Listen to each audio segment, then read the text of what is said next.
mother tried to have me whacked. Welcome back, ODH TV, Raising Kanan, Season 5, Episode 5 trailer.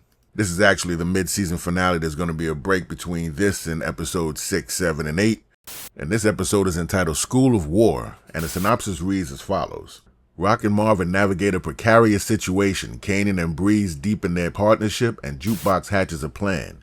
This is actually the last time I see Marvin mentioned in these descriptions, so take that for what you will. By the way, stick around to the end and check out the OD Hustle store. Link in the description.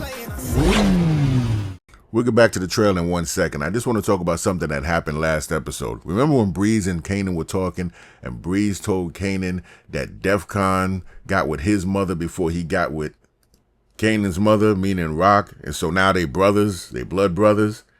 Now we know Detective Howard was Kanan's father, but that's neither here nor there. Y'all do remember that DEFCON was gay, right? Remember Rock told Detective Howard that DEFCON was left-handed?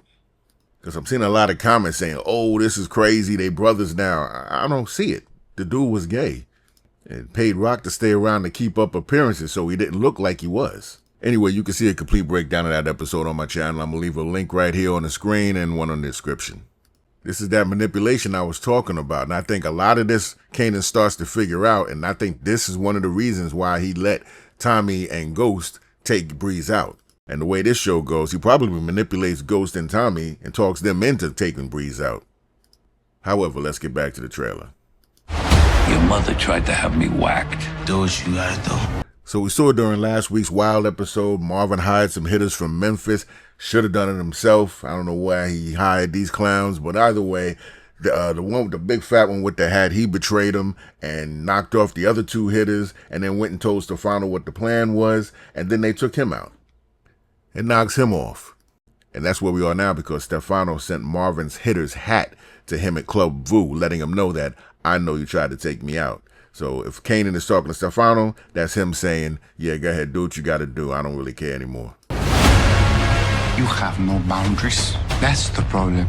Joaquin saying that means that he's probably backing out of the deal. So she's going to get it from all sides because of this whole hitter thing with Marvin. Stefano was already complaining to the other families that Pino Bernardi's working with somebody he doesn't like. But now we have somebody that Pino Bernardi was working with, meaning Rock, try to take Stefano out. So you know he's going to start causing all kinds of ruckus, which is going to cause a problem with Pino Bernardi, who probably is going to be forced to try to take out Rock. Then we also have Flossie Siegel, what happened in last episode where Kanan kidnapped Kirsten, one of Flossie's girls, gave her bad drugs to give to this judge, which ultimately took his life. So now she's going to have problems when Kirsten decides to talk, and she probably will.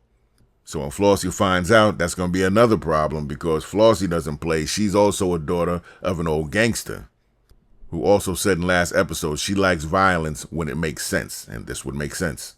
Gotta be smart. Can't just react. So that's definitely Marvin she's talking to in Club Vu, saying he definitely has to think before he moves, don't just react. But here we see they have Primo, that's Crank's boy. And it looks as though they take him out this episode. Crank and Primo have been boys since like season 3. And I'm going to keep saying what I was saying before. I believe Crank is going to play the youngest version of Ghost in Raising Kanan. And I think Primo getting taken out makes way for the introduction of Tommy. So we will see what happens. I know you into some shit. I knew it right when I met you. I ain't gonna let nothing bad happen to you, traitor. So Kanan's number 2 now. He's taking over Taz's job, delivering the pills to the white guys. And of course, Jarita's going to be fine. She was in the original Power series as Sean's mother. I know my son.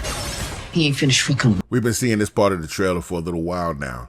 Need help with this one. Does anybody know where Breeze is at right now? Let me know in the comments if you know where he is and who you think he's taking out.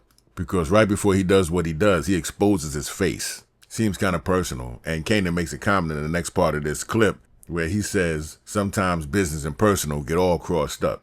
Now this scene comes from this part of the official Raising Kanan Season 5 trailer. And when you look at it, there's 2 people behind the car shooting at him. Who are those people? Let's slow it down and you tell me who you think you see. That's either Rock and Marvin or Snaps and Pop. I'm leaning toward Rock and Marvin. Only reason why I said Snap and Pop is because the woman looked a little thicker than normal. But it's most likely Rock and Marvin. Also, Breeze is in the back seat of that car that Kanan is driving. So this is probably right after this scene. I guess Kanan was a getaway driver. Breeze went in to go take care of some business, and on the way out, they got caught by Rock and Marvin. And that's where the shootout begins as they're trying to get away. So going back to the scene where they took out Primo, right afterwards, Marvin has this look on his face as if he just found out something important. As much as I want Marvin to make it out of this alive, it just doesn't look likely. Sometimes business and personal get all crossed up. Kanan and Breeze look like they having lunch together, and that shake looks delicious. Pretty self-explanatory where he talks about business and personal getting all crossed up. But why do you think that Kanan and Breeze are beating up the pill guy? That's this guy who must work for a drug company that delivers to different pharmacies and lets things mysteriously fall off the truck for money. Crossed up. R.I.P. Primo.